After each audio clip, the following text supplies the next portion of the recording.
Welcome, everyone, to another episode of Taking Up Space, a Michelle A. Mayer podcast. Always excited about coming forward, y'all. Today's absolutely no different. So I had an eventful morning, and I didn't even think I was going to come on today, but I'm always looking to be useful. And today I want to add some I want to make this like a really lighthearted and funny conversation, but I also want to speak to some truths because, that's just really the nature of which I come forward, is just to speak truths, bring things to the forefront that I think we can examine and maybe toss around in our minds and hopefully do something about them, right? Because it is the time in which we need to really be pondering significantly some of these spiritual truths that are on the table and that God is showing us firsthand in the world. Social media is a unique environment. Nothing in this creation is created without God giving the green light for it to be created. There's no idea, there's no perspective, there's nothing that we can ever think about that God has not granted us access to. We must understand that. I don't care if we call it horrific, I don't care if we call it evil, wicked, I don't care if we consider it righteous and holy and holistic. All of these things are degrees on a temperature scale, and it's God's temperature scale. God is the owner and the creator of the entire thing.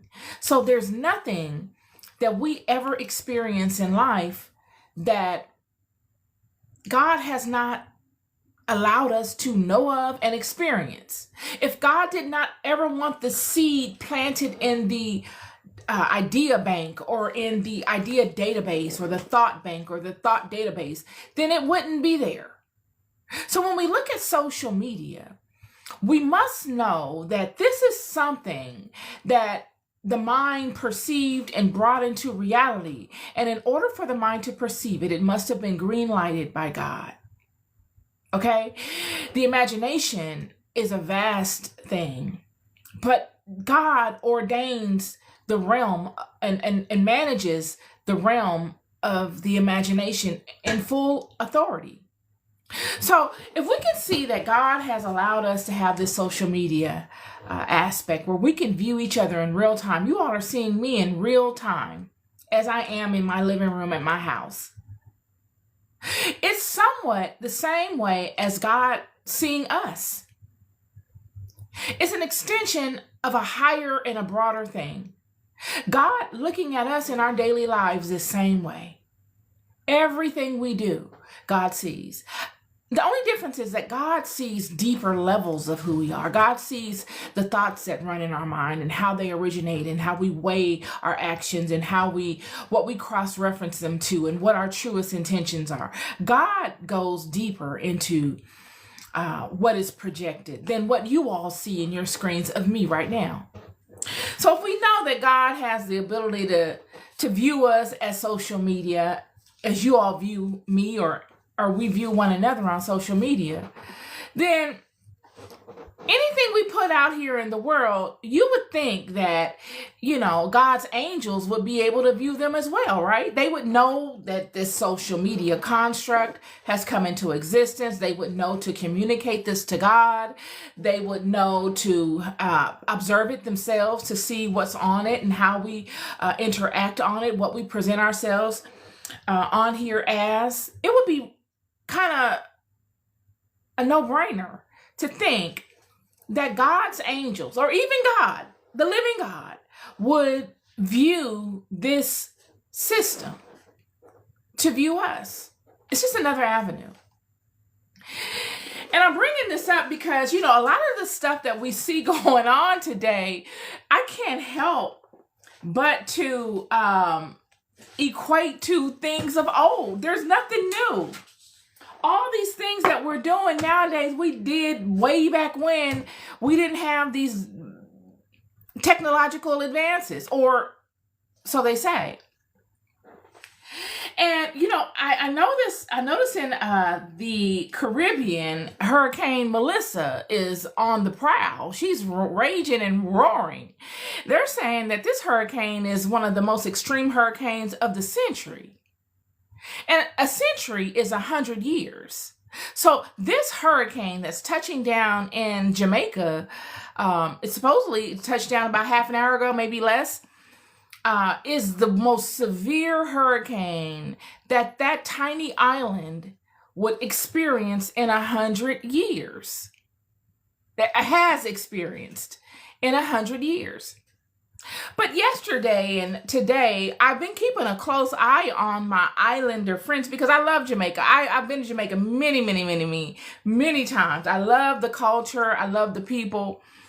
And I'm just looking at the lives that I see on my timeline of all of the people, and they're partying. I mean, every time you see them, they got a drink and they got a spliff, and they're out there singing and dancing and relaxing, probably because there's no work. Everything has been shut down because they're preparing for the hurricane. And I'm sure that they've done what they needed to do to safeguard their residences and bolstering it up and tying things down.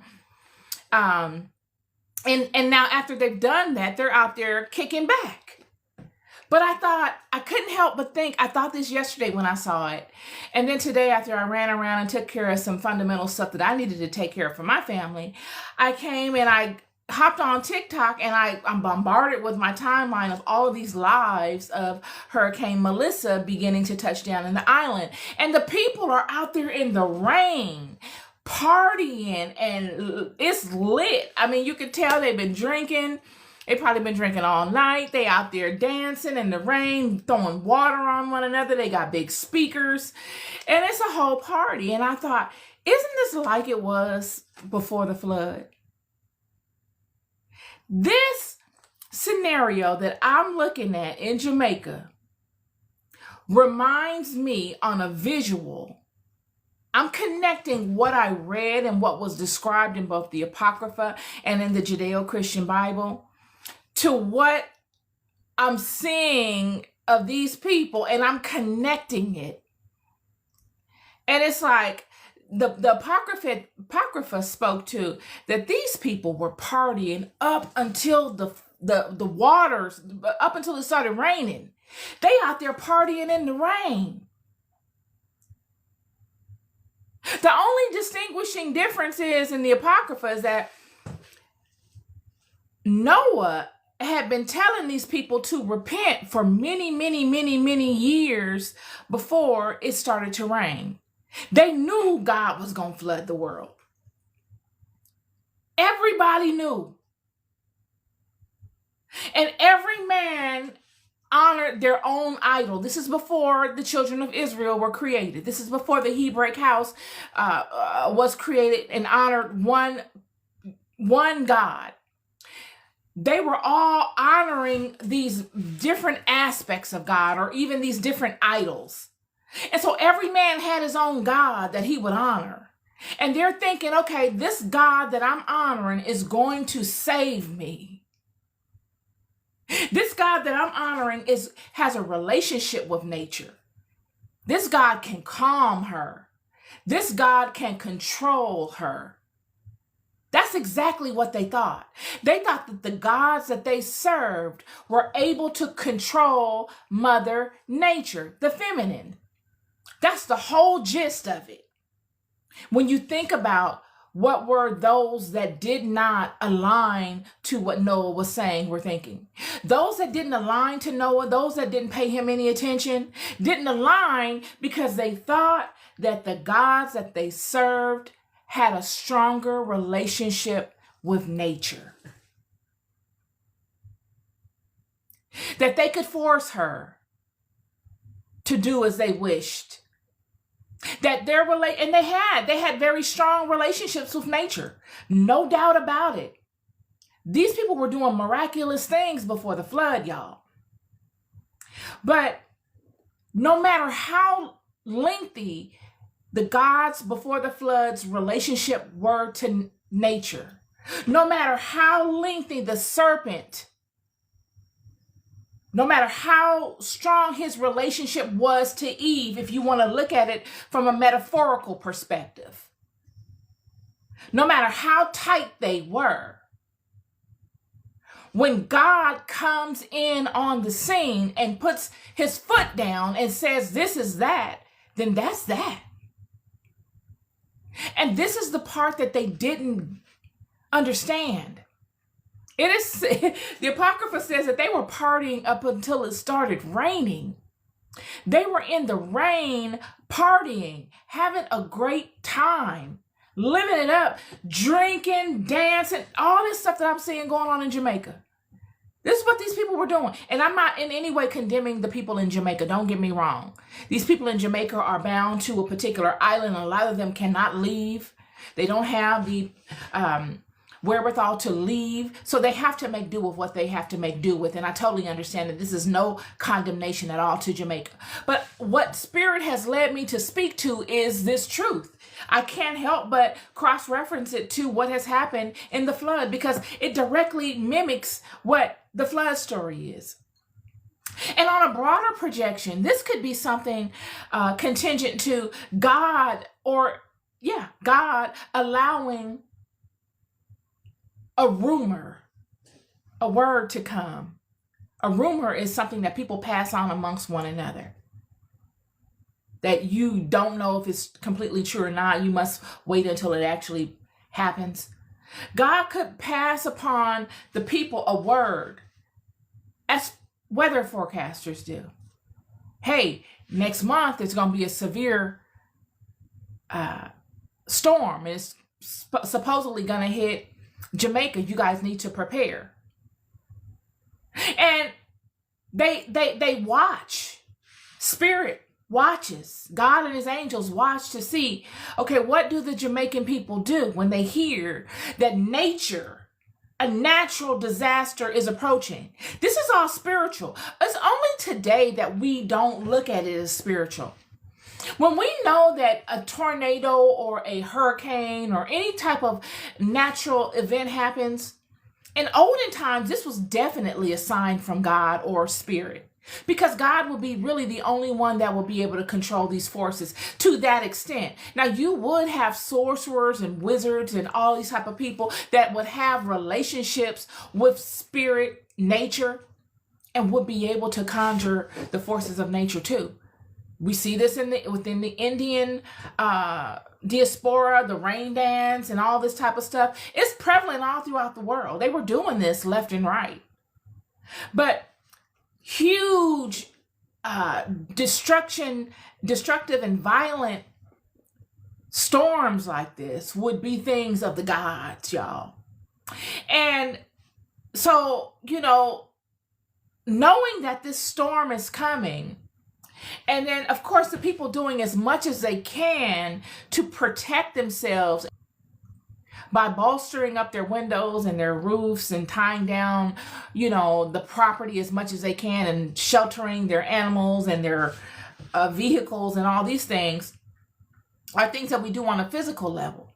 But hopefully these people have been definitely in alignment and communication with God on a prayerful and spiritual level, in which I believe that they are, because every island person I've ever met is a deeply spiritual person. So I don't deny that, and I do not question that. But anyone looking from the outside in would look and see, wow, they're allowing things to fall as they may, and they have no choice. But because there is no ark, there is no Noah that they can align to. It's really aligning in on your spiritual walk and allowing it to show itself in your life.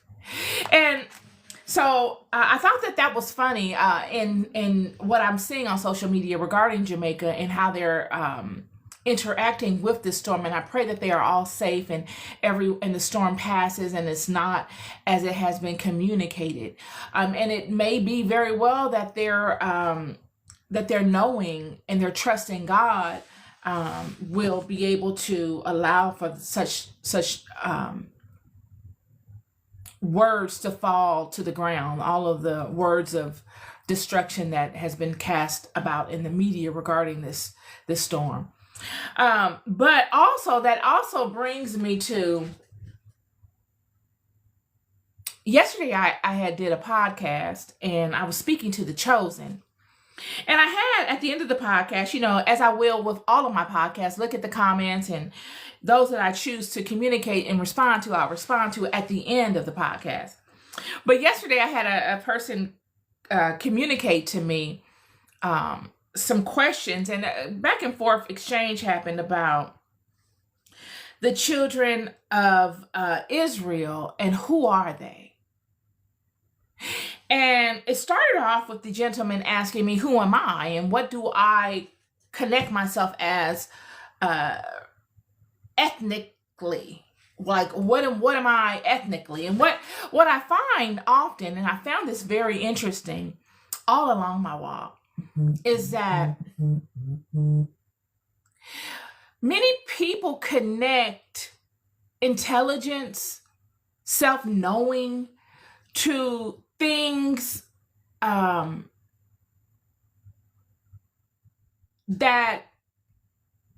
I don't want to say that don't matter, but they're not even 1,000% sure on. They do. They connect things. It's as if people connect. It's as if people pay attention to things that are easily accepted or easily what they find easily understanding, that sound good, that they can align to quickly. It doesn't take a lot of research to really get into that and to align to it. They'll align to those things easier than the things that really will solve your problem and that really get you ramped up and firing off on all cylinders and aligned properly. Because the things that'll get you ramped up and firing off on all cylinders take a lifetime to achieve. They take many years. They're journeys. But the things that can give you a cool feeling or a good effect immediately are the things that you can get lost in, such as titles. Titles that you don't even know if you're really are really your titles either. So the gentleman was asking me, what do I connect myself as ethnically? And I said, well, I connect myself as African American. And in the African American woke community, just in case you guys don't know, or the Black woke community, or the Hebraic woke community, or the Israelite woke community, or the Moorish woke community, or any of these, pick one. You are looked upon as not in the know. Like, you don't know because you don't know what to call yourself. And names mean a lot, because names are spells and, all this kind of stuff. And much of that is true. Names are spells. You must know naming is extremely important. Looking back on we can use Hagar as an example when she names aspects of God. She stands in the truth of her nativity, of her cultural background. And as an Egyptian, she is raised to understand particular aspects and getting to the root of a thing and then grasping that aspect and putting a name on it. So that if she ever needs to call that thing forward, she calls it forward from its root. And it must come. These are avenues in which naming is extremely important. So I'm not here negating naming. I think naming is vital. I think anyone that understands spiritual science at any kind of fundamental level will agree with me. But I don't get boggled down in the whole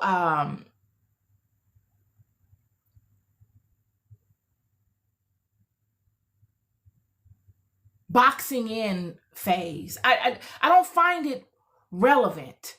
I don't find it extremely enriching. I find enriching aligning to the things of power within the system and allowing those things of power to navigate my walk so that I get all that God has deemed for me to get. And so the gentleman asked me about the naming, and he asked me some questions about, how the Israelites got into the space that they're in, how they ended up where they ended up, and who are the Israelites, and all this kind of stuff. And we went round and round on it, and I want to elaborate on that today. I really do. I want to get in on that. In the conversation yesterday, the gentleman was relying mostly on slavery to legitimize the Israelites. His communication was that you can tell who these people are by what state they are in the world. And I thought that's very interesting. And he's saying, the curses of Deuteronomy allow you to understand exactly who the Israelites are today. And on one hand, I can agree, but that's really not a really effective way of pinpointing who these people are. These are 12 full tribes, prosperous tribes, nations. These are 12 mighty nations, y'all. These are not 12 small units of people. These people are blessed. Wherever these people go, they multiply, they prosper. So you can see, and it would not be far-fetched for you to be able to come to the inclination that these people at this point in the existence on the planet have prospered and flourished into 12 huge nations of people. But this individual that I spoke to yesterday was really kind of gearing it to the 12 tribes being all synonymous to a particular ethnic group. And I don't know if that's true any longer, y'all. I know in the beginning it was that. It was exactly that. But because the children did not stick to the standard in which God held them to,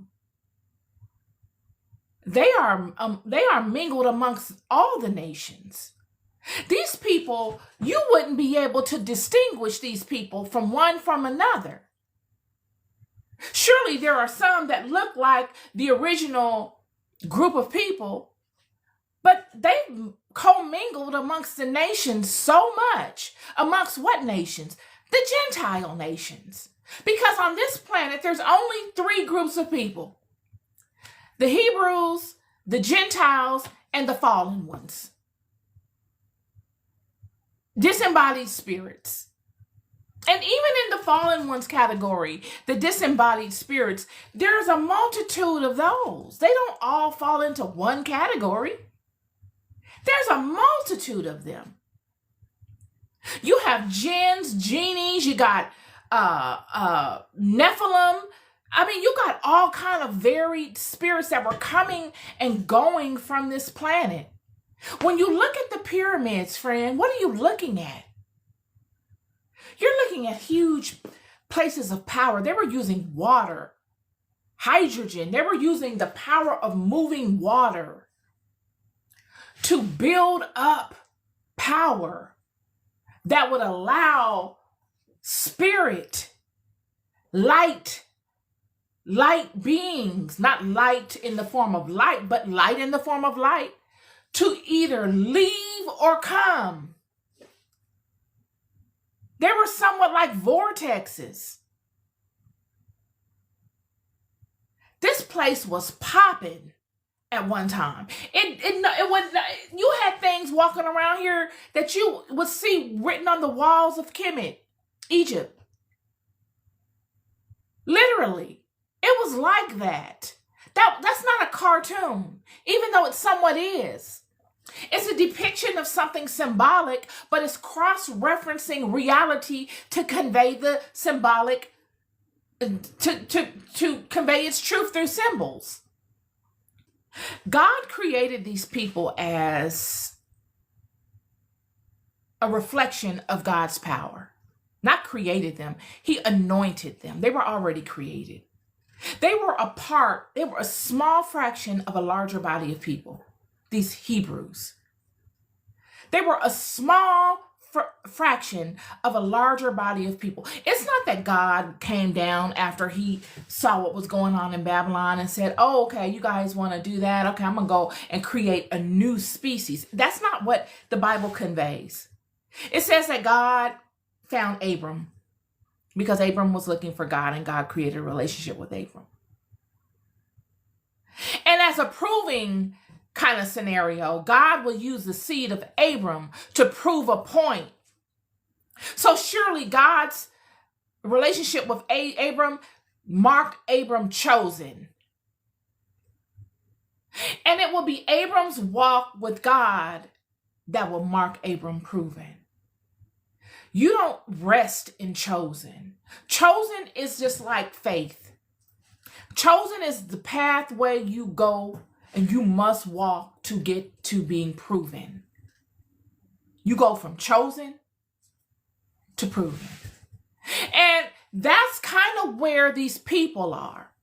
Abram would go from chosen to proven by way of activity. In order to be proven, you must act it out. It must show in your life. But for these children that would descend from Abram and Abram's seed, they would not make it. They're still on their path of being proven. And this is the point that I want to make to everyone that believes that, there is some form of sabotage of these people, and they've been sabotaged and taken out of their rightful place, and someone else appointed in their place and in their stead. And, that's the wrongdoing. Well, that's part of it. That's not exactly what happened. When we look at actually what happened, we look at a people that were chosen. You're born chosen if you are born of this vine, this Hebraic vine. But the goal is to be proven. But the people got so comfortable in the comforts that came from all of those people before them, marked chosen, and through their activities were proven, making the title of their house renowned. Yet it got to a place amongst these people that they were no longer transitioning from chosen to proven. They just stand in chosen, and they take it no further. They're proud to be chosen. I'm chosen. Nobody in this world is chosen like me. Look at me. You're not chosen like me. You can't be. God won't allow you to be. There's no way for you to ever contend against me because you're not born into my house. God is the only one that can make you like me, friend. And this was the standard method for these people. It had gotten to this. And they would fall out of alignment. Like the individual said yesterday, they would fall out of alignment, and they would do all these mass sacrifices to God to get back in God's graces. They learned the nature of their creator. They learned all the aspects of their creator that they needed to be able to manipulate him. They didn't learn the aspects of the creator so that, once they continue in their proving process and ascend through success after success after success, they can push the mark in ascending further. No, they weren't doing that. They were learning the aspects of their creator so that they could stay at a certain level of comfort, doing the minimal thing, the minimal thing that they needed to do, having the least amount of responsibility in doing it. And then they would learn, okay, how do I get away with doing this? How do I allow my creator to pity me so that he will allow me to continue doing this and never strive for more. That's what they were doing. Literally. They were focused all their attentions on the comforts. Okay, I'm going to go out here and do this. I know I shouldn't do it, but I'm going to do it. And then I'm going to go and get 50 rams and I'm going to sacrifice them and I'm going to give them to God and he's going to forgive me.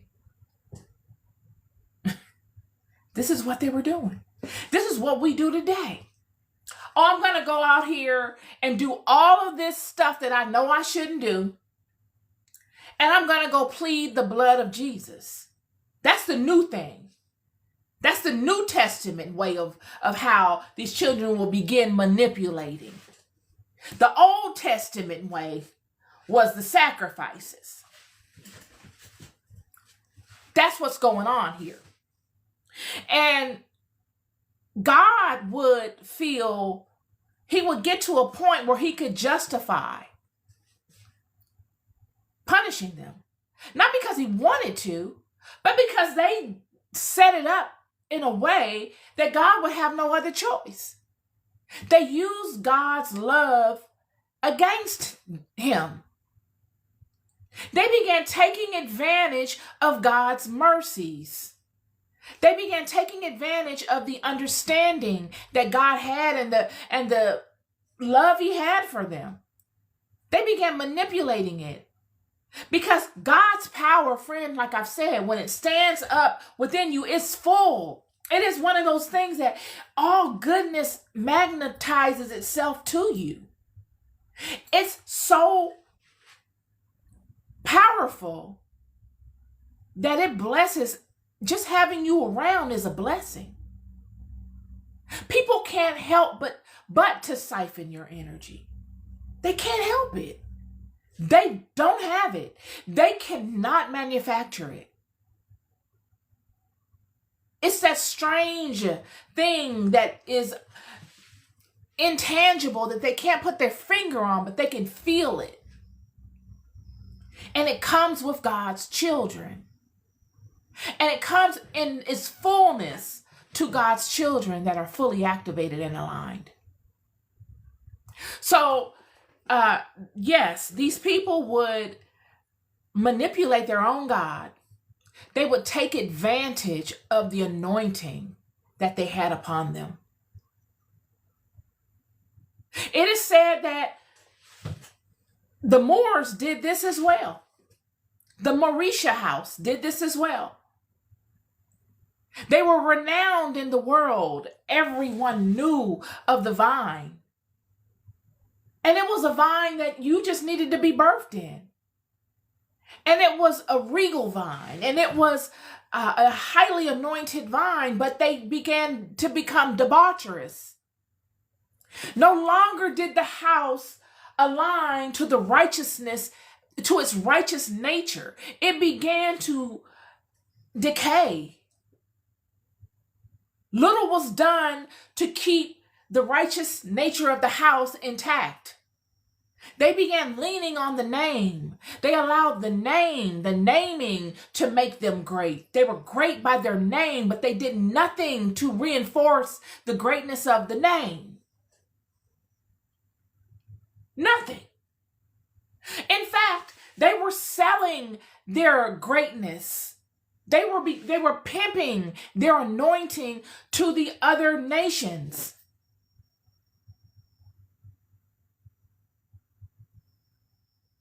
And we can fast forward till now, where we see, like we had yesterday in the comment section, the young man speaking to, who are the Hebrews? Who are the Israelites? What do you consider yourself? And, all these different things. And I don't really know if that is even the issue at this state in the game.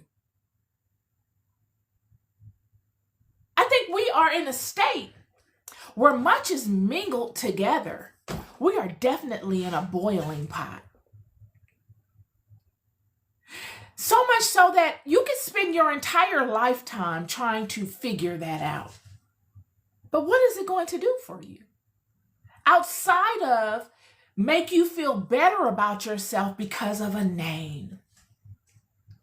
Just like what I just explained to you of the Moors. The Hebrews were doing this. They had gotten to a point where they were not doing the righteous activity needed to make the name great. They were just living in the power of a name that was made great by their God, his mercy, and those people that came before them that reinforced the greatness of the name by doing monumental things in the earth. No more were they doing monumental things. It got to a point where these people no more were doing monumental things.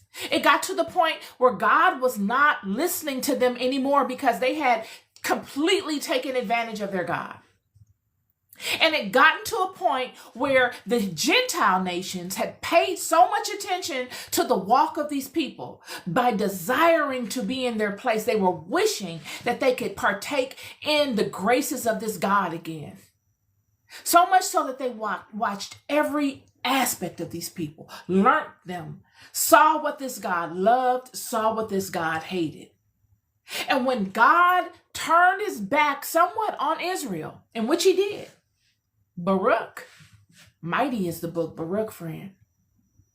He took the scepter of power right away from them, humbled them immediately. They never saw it coming. They heard rumors of it. But they thought that through their manipulations, they would be able to manipulate their way out of it like they always did.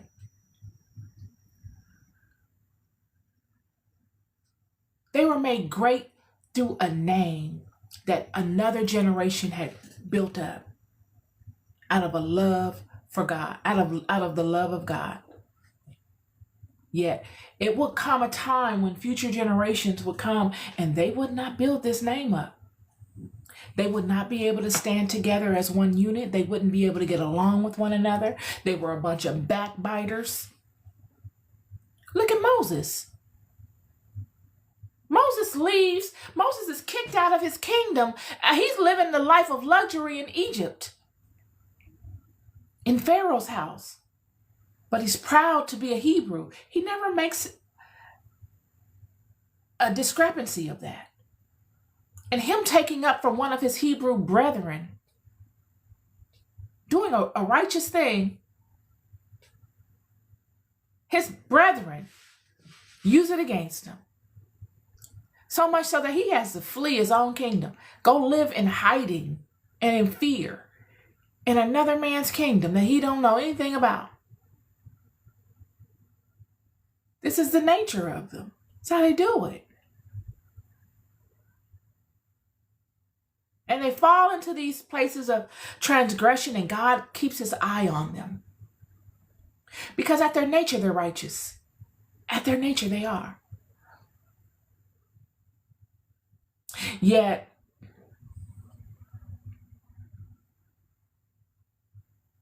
we find ourselves in places today where, like we had yesterday in the conversation, where the gentleman asks, and he comes forth with all of these scenarios about things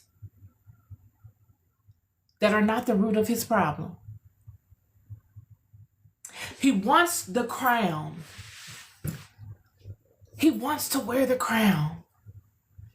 And he thinks that if he can just get someone to admit that they took his crown, that all of his problems are going to be solved.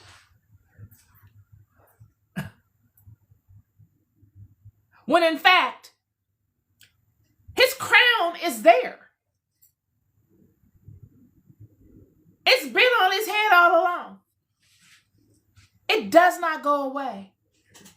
It does not activate just because somebody comes and tells you something. The crown is an internal crown. You see, this crown was spoken over the house. It's a word. It's a word that is spoken over the house. So those that are born of the house, regardless to where they are in the world, When they come out of their mother's womb, they come out the womb with the crown. It's like a membrane that just covers you in all of your walks. Yet you do not get the fullness of this crown unless you ascend, as Jesus came and spoke to Simon.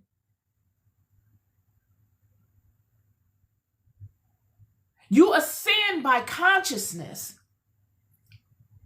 This Christ that Jesus is speaking to is a state of mind. It's a consciousness. It's a knowing that you use to help you navigate your life. It never leaves you once you tap into it. It's a level of internal ascension that activates things within you. This ascension activates this crown that you are born with. And until it's activated, you only get the minimal of this crown. It's goodness regardless, but you only get minimals of it. It nudges at you so that you find out. You find the things, you come into the relation with people that can direct you in areas of your life to lead you to it. It'll nudge you in areas to places that hold books that can direct you into the internal reservoirs that can activate it.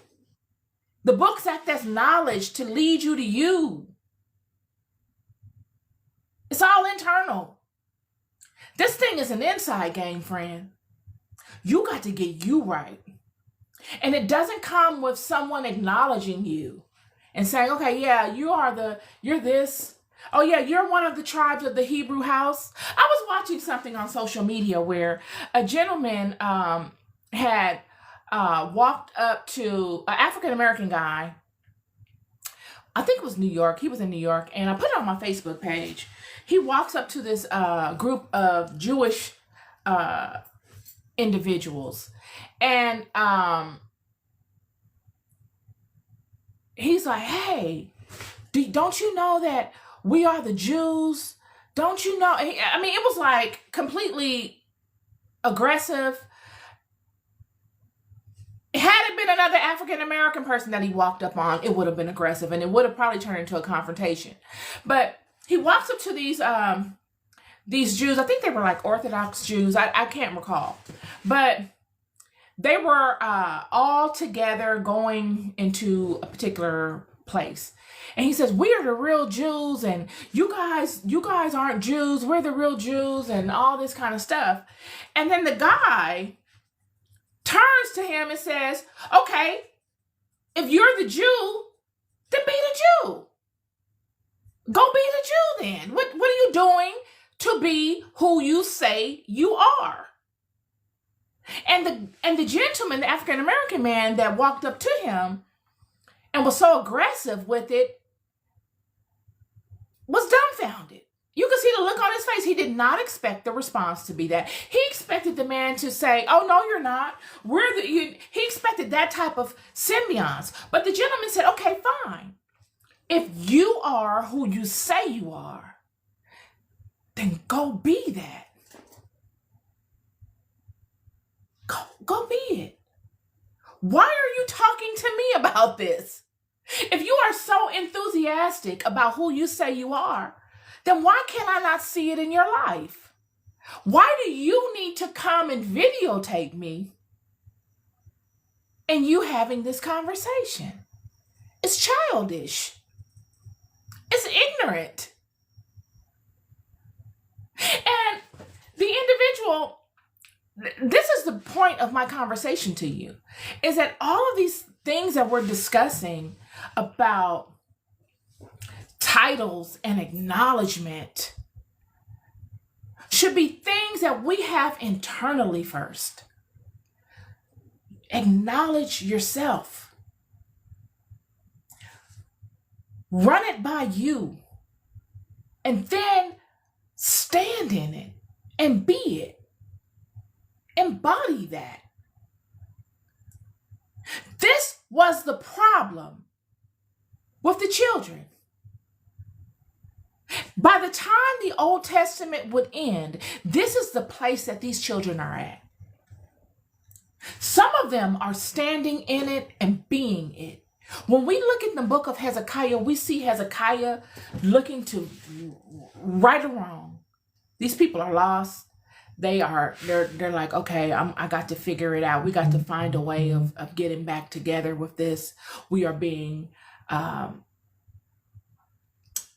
what do you call it when someone uses money to bribe you? We're being bribed, and we feel as if we don't have any protection because we're out of alignment with God. We're condemning ourselves because we know how wrong we are. But I'm going to have to just say no. I know all of my forefathers have agreed to this bribing and all of this type of activity being brought upon by these Gentile nations to us, and stealing and coming upon us and strong-arming all of us out of our rightful belongings of God. But I'm going to have to say no now. And I'm going to have to stand in the gap and come before my God and take whatever punishment or retribution that he is going to give to me. But I really need his help because we're down really, really bad. And I know this is not what God has ordained for us. And as the king of this house, I got to make an executive decision, and I've got to corral us in my name as Hezekiah to say, Father, I know that all of the stuff that has been done before us has been completely out of line, and we have fallen into complete transgression. I ask that you forgive us. Please look into the remnant of us that are left in our hearts and what we truly desire to do of you out of thanks for all that you have given us. Because we know that it is your love that has distinguished us different than the Gentiles. We have no differences between the Gentiles other than you choosing us. It is your choosing us that makes us great. It is this anointing that you have anointed us with over the word that you have spoken over us that have strengthened us. That is the distinguishing factor. We can go from the beginning of Genesis all the way to the end of Revelation. And we find that the only distinguishing factor of these people is the word that God spoke over these people. All of these people were once one group of people.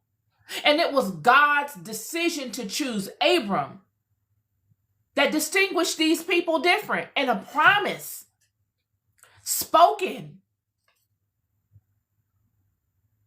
Yet for some reason, these people have got lost, and they constantly get lost. And just from the communications that I got yesterday from the gentleman about, who are we? Who are the Israelites, and who are these, and who are they, and, all this kind of stuff. At this point, who are you? What are you doing as an individual? All of us, all of you watching this, who are you as individuals standing in the knowledge of God? Who are you? Are you in alignment to the laws of God? Is your alignment showing in your life? Can I see it? Is it paramount in your walk in real time? Or are you lost like the former generations and the generations and the generations and the generations and many of those written in these books in the name? Are you benefiting off of the name only? Is that all you got? Or are you that light in the world, completely aligned to your creator, firing off on all cylinders, making the word manifest in real life? Is that you? Because that's all that matters. Because if you are who you say you are, and you are doing that which God has deemed for you to do, then it will show in your life, and you will reap all the benefits that God has in store for those people, regardless. Don't get caught up in the pageantry. Who cares about the pageantry? You love the razzle and dazzle too much. You need the rhinestones and the this, and you need all of that. That's what you think make you great, and it does not. What makes you great is the internal aspect, the true alignment, and the Shekinah, the glory that comes from it. That's what makes you powerful, friend. Everything else, you're just a paper tiger. You just out here, yeah, I'm such and such. Yeah, I'm such and such. And, they're not that. And we're that. And, okay. Well, how do I know that? How can I tell that that's you? If you are who you say you are, a superstar, then have no fear, have no fear. If you are who you say you are, I should be able to see it. And when you become that which you know you are, you don't care who knows it. You're not out here so much concerned about someone not calling you whatever you think that they should call you. You don't really care because you know, you stand in, you activate in something that you know you are, regardless to who says what.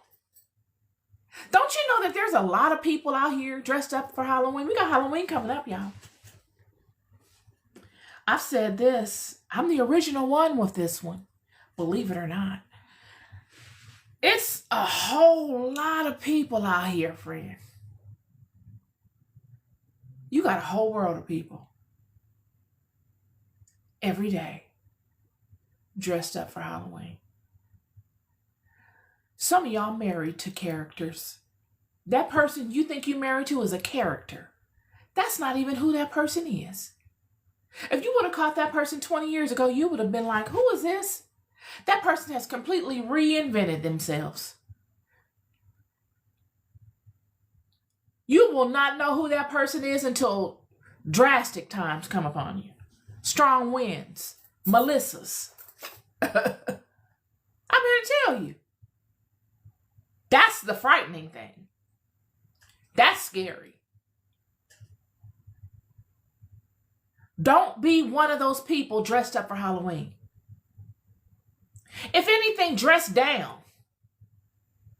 Don't even show your true glory. Let that be fashionable. Dressing down. Becoming unassuming. Because that's what people do that really are rich. People that really have substance, a lot of times you don't even know that they have the substance that they have. They're beyond the stage of putting up an air. They don't want the attention. See, with the attention comes responsibility, and they don't want to divert their attention to being responsible for or having conversations with. They rather divert their attention into cultivating that which is already existing and growing that. Because they fall in love with what has made them rich. The internal fountain.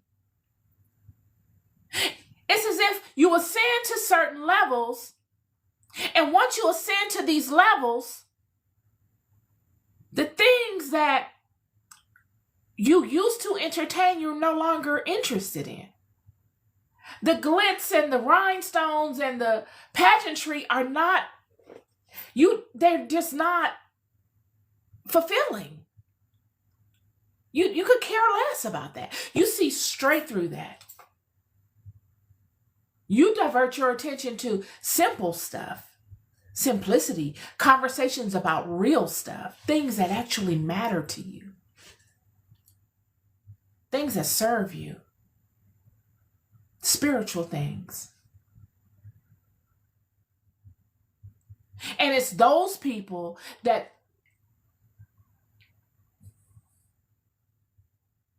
are particular with who they share their gifts with. I'd rather come on here and speak to myself with 0 people watching, and then go back and fine tune this video and put it on social media with the hope that it broadcasts out a signal so that that one person that can resonate with it catches it and is interested in what I say enough to watch me, to take their precious time to come and watch me in real time and then interact with me. That's why I do this. Not so I can have a bunch of rhetorical questions asked to me about stuff that don't really matter. I'd rather come out here and broadcast what I really mean, send the signal out so that that one person in the whole world, regardless to what cultural background they are, regardless to what gender, I don't care what kind of socioeconomic status they're at, I don't care, can lock in and then feed me. Just as the Gentiles watched, the Gentile nations watched the chosen people. And they watched how this God moved by way of these people. And they say, darn, if I can get that.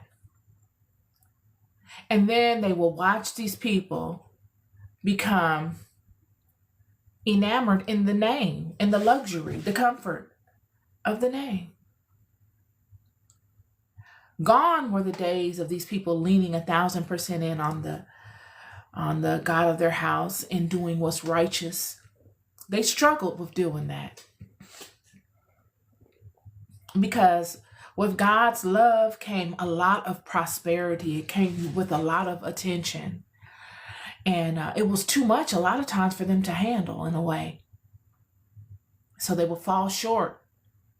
They would fall for the things that the luxuries and the prosperity and the love gave them. And all these nations would observe this. So much so that after they would misuse the love that God had upon them so many times, that God would say, I got to sit you down because I'm a fair God. And people are saying that I could be insinuating that I'm showing you a lot more love than you deserve because I've given you so many passes. So now I'm going to have to sit you down. But I'm not going to sit you all the way down. I'm not going to completely abandon you. Surely you're going to mingle with these people and you're going to have to rise to the occasion. You're going to have to learn me the hard way through trial and error. And the people that had been vying for that position all along would get the opportunity. And the opportunity would come to them by way of having these people up under them. And instead of the children, this is the part I need you to get. This is the part that the guy that watched, that commented yesterday needs to get as well. Instead of the children saying, okay, we're in this bad situation. We're going to get ourselves together. We're going to figure out what exactly we did wrong, and we're going to right that wrong. And we're going to stay in alignment to the law of God. And we're going to come up out of this. Instead of them doing that, what do? In the beginning, they do that. They do that in the beginning. Hezekiah, Nehemiah, all the great men of the house would try and try and try and try. And then we would get to a place like where Jonah would come in on the scene, and he would be trying to stand in that greatness again. They wanted to relive the greatness. But instead of dealing with the work it needed to actually align and be integral, they wanted the theatrics. Oh, God has chosen me. Let me make sure this is of God. I'm going to hop on this boat. I'm going to run from it. I'm going to see if this is really this God. And okay, it's God. Okay. He put me in the belly of the beast. Okay, I'm going to do it. You would have thought Jonah being put in the belly of the beast, being on the boat, fearing his life, gets in the belly of the beast, sees this monumental working of God. You would have thought when he gets spit out by this whale, he would be serious. But he's not. He's sold on an idea of theatrics, rhinestones, and razzle dazzle. He wants to go into the town and be the bearer of bad news and the last person that they see of God before doom strikes. He wants to be the doomsday boy. But then when God says, no, we're not going to destroy this town. These people have straightened themselves out. He wants to be the guy that goes into the town of the kings and lays them down. He wants his name made great by laying down the richest people of that region, making them bow to his feet. Got caught up in the drama, the rhinestones, the razzle dazzle. But when these people adhere and hold themselves accountable, how could they do such things? Why? Because they had watched this God lead these people. Their families, they grew up in families that passed on knowledge to them of this God and what this God had done amongst these people. They had the right mindset. They were raised in environments that were teaching them things that will benefit them. They weren't lost in the lie and the glamour of it.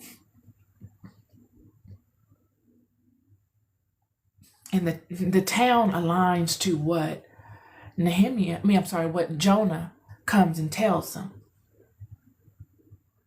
So there was no reason for God to do anything harmful to these people. They repented. And not only did they repent by word and by mourning and lamentation, they acted on it. They made it a lifestyle. And Jonah, the Israelite, the one from the house, the one God uses in the earth to enact his will, goes out of the city and pouts. He feels like a nobody. He's angry and resentful to his own God because he feels like God has let him down. He only feels like a man when he can go and destroy and enact his will by way of God on people. It's no longer righteousness. The spirit of righteousness is not really what these people are looking for. They're looking for being made to feel like somebody. And what they feel like is somebody is to be able to dictate amongst men. Has nothing to do with righteousness. They've lost their way completely. Like today. Completely. They want the title. They think the title is going to solve their problems. They need the anointing. They need the direction. Because when you get the title, what comes with the title? Popularity, money. You just a individual that is not grounded and that doesn't know himself or his God on a power trip. And now you got some money. You will do more harm than good. How much of that do we have going on? We got that going on everywhere. But if you get direction, If you get ascended and aligned, it will fine tune you. It will balance you. It will guide and direct your steps. It will be a light unto your path. I'm here to tell you. And that is the part that people are missing. People want to be this, but they don't want really what makes the name. They want the name, but they don't want what makes the name. Get what makes the name. So instead of talking about what does God call you, and like the gentleman asked me yesterday, and what ethnic group are you, or who are the Israelites, and all this type of stuff. Instead of all of that, it is my intention to discuss what attributes are distinctive of these people. What does God love? How do you align to these attributes? What errors did these people, the forefathers of this great and majestic house, act upon that led them into the place that they're in today? And how do you improve upon that? One person at a time. That's the conversation that should be had. Instead of going back and forth about names. Because just as the Jewish man that spoke to the gentleman that approached him and condemned him and said that they're not the Jews and that he was a Jew and that they were stealing his title and all this type of stuff, the Jewish individual said, well, be that. When are you going to be that?